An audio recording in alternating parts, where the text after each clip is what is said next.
बिस्मिल्लाहिर्रहमानिर्रहीम। अस्सलाम वालेकुम दोस्तों, वसीम राजपूत लाल आयर्स ऑनलाइन में हाजिर खिदमत है। आज का जो टॉपिक है जिस पर हम डिस्कशन करने जा रहे हैं वो है कि किसी पर तेज़ाब फेंकना, उसकी पाकिस्तानी कानून के तहत क्या सज़ा है, कानून इस बारे में क्या कहता है, इसमें हम डिस्कशन करेंगे। जो कि आजकल माशरे के अंदर ये एक चैलेंज बन चुका है, एक रिवाज बन चुका है।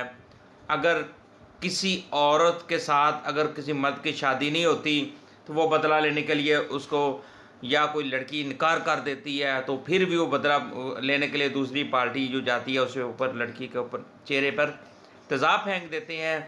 और ये एक तेज़ाब फेंकने के जराइम में तेज़ी से इजाफा हो रहा है और एक चैलेंज बन चुका है। इस भयानक जुर्म का हदफ ना सिर्फ ख़वातीन हैं बल्कि माशरे के दीगर तबकात के लोग भी इसकी जद में आ रहे हैं, जिनमें बच्चे, बूढ़े, नौजवान, सब मर्द शामिल हैं। इस जुर्म के शिकार होने वाले अफराद को मुख्तलिफ़ किस्म की तकालीफ के अमल से गुज़रना पड़ता है। आँखों में तेज़ाब पड़ जाए तो वो अंधे हो जाते हैं, चेहरे पर तेज़ाब आ जाए तो चेहरा उनका झुलस जाता है, शक्ल चेंज हो जाती है। वो पहले वाला जो एक कुदरत का जो एक करिश्मा था वो टोटली उसका वो चेहरे को चेंज कर दिया जाता है।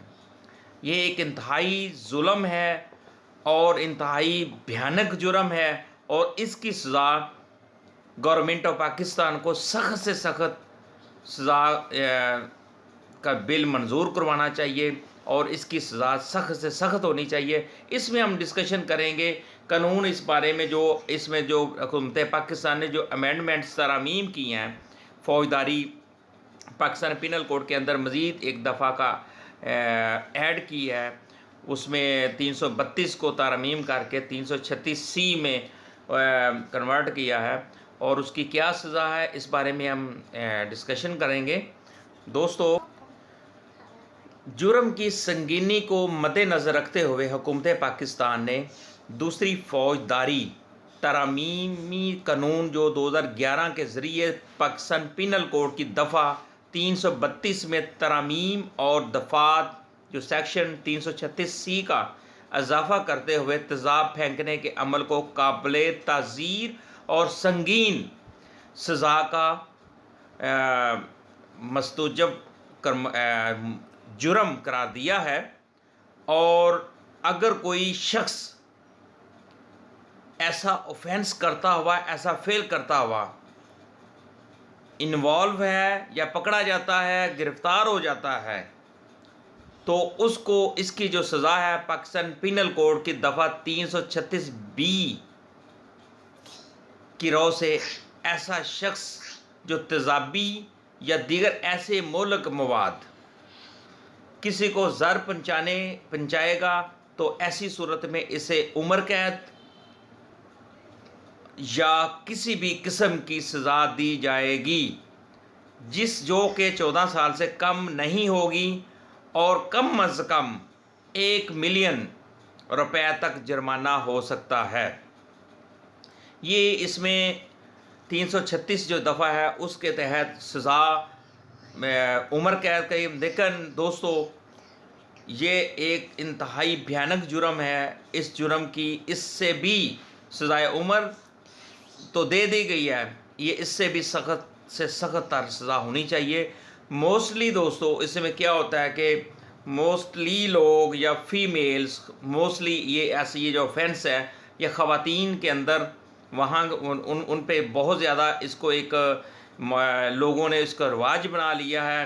अगर किसी लड़की ने बदतमीज़ी की तो दूसरा लड़का वो आकर तेज़ाब फेंक देता है। वो कहता है अगर तुम मेरी नहीं हुई तो तुम किसी की भी नहीं होगी।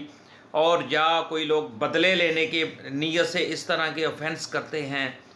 अब ये लाजमी नहीं कि ये ख़वातीन, ये बूढ़ों के ऊपर भी हो रहा है, बच्चों के ऊपर भी एक बदले की नीयत से भी लोग इस तरह करते हैं, तेज़ाब को फेंकते हैं। एक तेज़ाब फेंकना एक हमारे मुल्क के अंदर एक चैलेंज बन चुका है और गवर्नमेंट ने बहुत अच्छा इसमें कदम उठाया है और बहुत खूबसूरत तरीके से इस चीज़ को कंट्रोल किया है और मज़ीद इसमें कानूनी कार्रवाई, कानूनी चाराजोई हो रही है। दोस्तों, प्रॉब्लम इसमें ये होती है, जब तेज़ाब फेंकने का अमल इसमें अगर हमारे मुल्क में जिस तरीके से रेप के केसेस में इजाफा हुआ है, इसी तरीके अगर किसी को सख्त से सख्त सज़ा मिल जाए, मोस्टली क्या होता है कि जुर्म तो लोग कर लेते हैं और उसकी फिर पैरवी करने के लिए जो मदई होते हैं उनको इतना ज़्यादा थ्रेट किया जाता है, पीछे से धमकियां दी जाती हैं या बजरिया पुलिस भी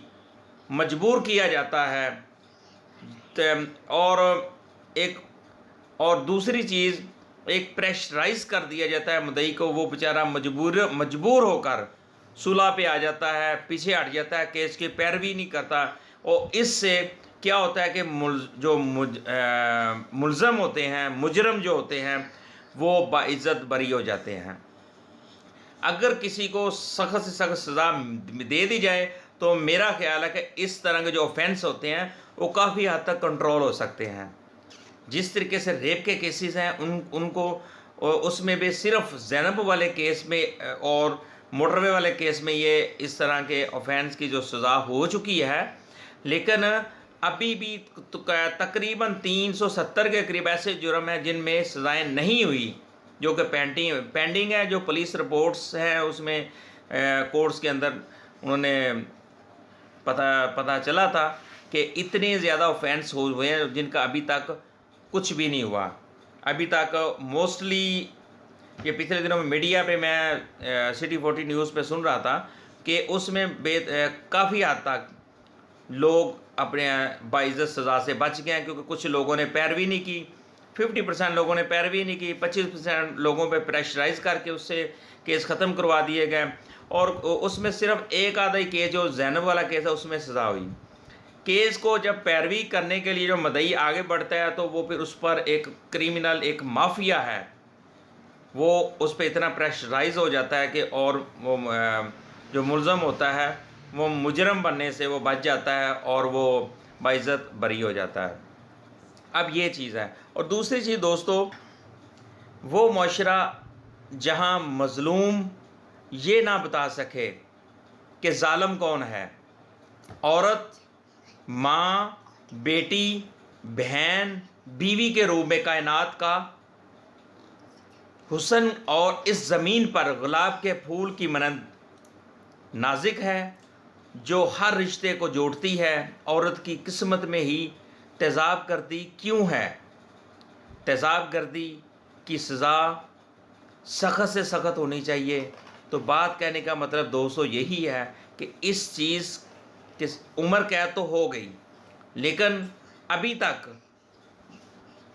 कितनी बेचारी यंग लड़कियां हैं जिनके ऊपर तेज़ाब फेंका गया और कितने लोगों को, कितने % लोगों को सज़ा मिली।